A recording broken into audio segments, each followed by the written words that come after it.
Assalamualaikum warahmatullahi wabarakatuh. Perkenalkan, nama saya Muhammad Rahman Nurkhair. Saya mahasiswa manajemen pemasaran 2023C.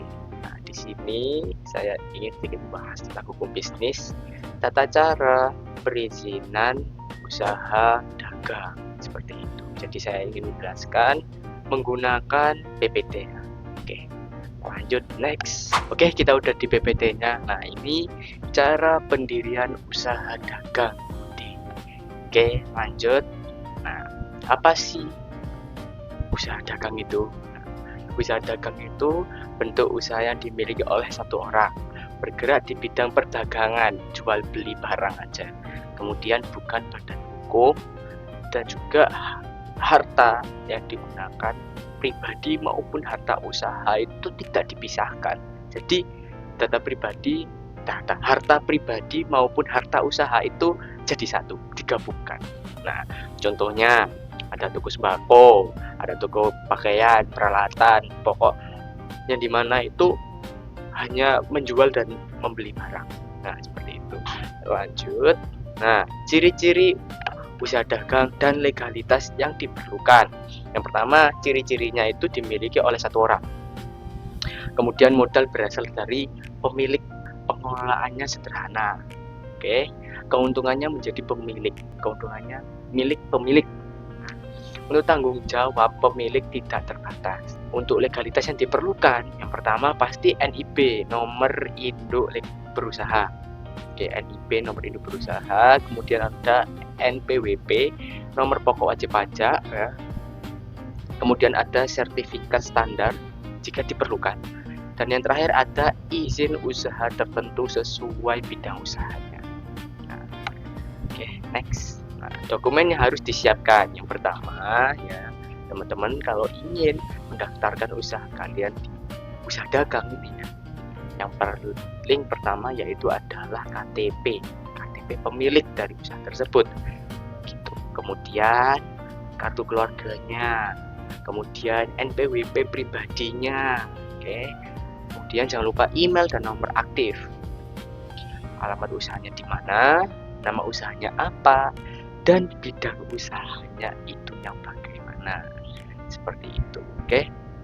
Lanjut. Nah, ini alur pendirian usaha dagang. Nah, yang pertama kita harus menentukan nama usaha terlebih dahulu. Nama usaha terlebih dahulu, oke. Kemudian dilanjut untuk menyiapkan dokumen-dokumen buat izin alur pendirian usaha dagang ini. Kemudian kita membuat akun OSS, kemudian mengisi data usaha. Setelah mengisi data usaha ya di akun OSS tadi, terbitlah NIB, nomor induk dagang. Dan yang terakhir mengurus izin tambahan jika ada, jika diperlukan juga, seperti itu. Lanjut. Nah, ini menentukan nama usaha. Nah, menentukan nama usaha. Nama usaha itu bikin yang mudah diingat. Oke, bikin yang mudah diingat. Tidak menyinggung pihak lain. Nah, tidak menyinggung pihak lain. Dan mencerminkan jenis usahanya. Itu contoh UD Maju Jaya, UD Berkah Abadi, UD Sumber Rezeki. Nah, seperti itu. Nah, ada beberapa juga orang menggunakan nama usaha ini yang bisa dijadikan doa seperti Maju Jaya. Kebanyakan orang tuh membuat doa di nama usahanya Maju Jaya, biar usahanya tuh maju dan jaya. Berkah Abadi, biar usahanya tuh berkah selalu. Sumber rezeki, biar selalu menjadi rezeki, sumbernya rezeki itu di usahanya, seperti itu. Lanjut.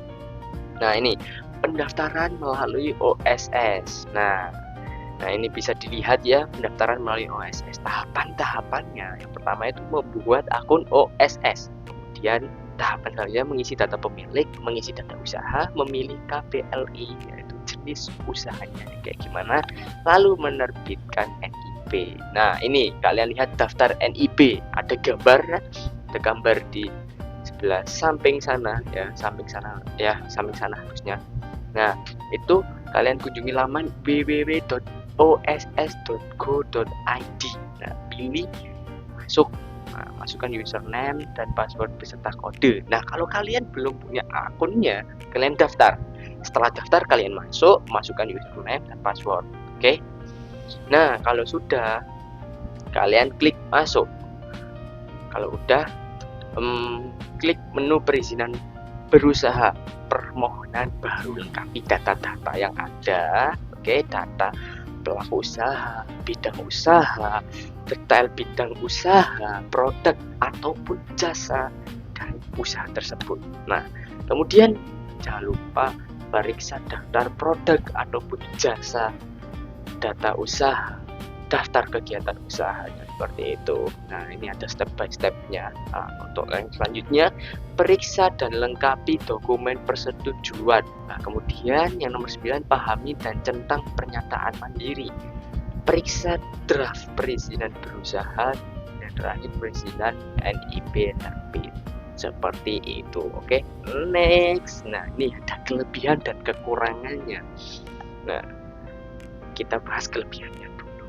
Dari UD, mudah didirikan, modalnya kecil untuk melakukan pendaftaran ataupun perizinan untuk melakukan usaha dagang. Pengelolaannya sederhana dan keuntungan milik sendiri. Itu adalah kelebihan. Ada juga kekurangannya. Untuk kekurangannya, tanggung jawab tidak terbatas karena pemiliknya hanya satu, jadi full tanggung jawab pemilik. Dan untuk hartanya itu dijadikan satu antara harta pemilik dengan harta usahanya gitu. Sulit mendapatkan investor dan juga harta pribadi dan usaha tidak terpisah. No, jadi satu. Seperti itu. Next. Kesimpulan. Usaha dagang atau bisa disebut UD adalah bentuk usaha sederhana yang cocok untuk usaha kecil maupun menengah.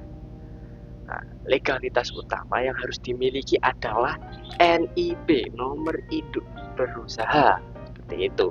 Biaya pendirian relatif murah dan prosesnya mudah melalui sistem OSS secara online. Seperti itu. Oke, terima kasih dari saya Muhammad Rahman Khair. Saya mengucapkan mohon maaf karena saya pasti ada kesalahan ngomong maupun perbuatan saya. Saya mohon maaf. Terima kasih. Sedikit penyampaian tentang perizinan usaha dagang. Saya tutup. Wabillahi taufiq wal hidayah. Wassalamualaikum warahmatullahi wabarakatuh.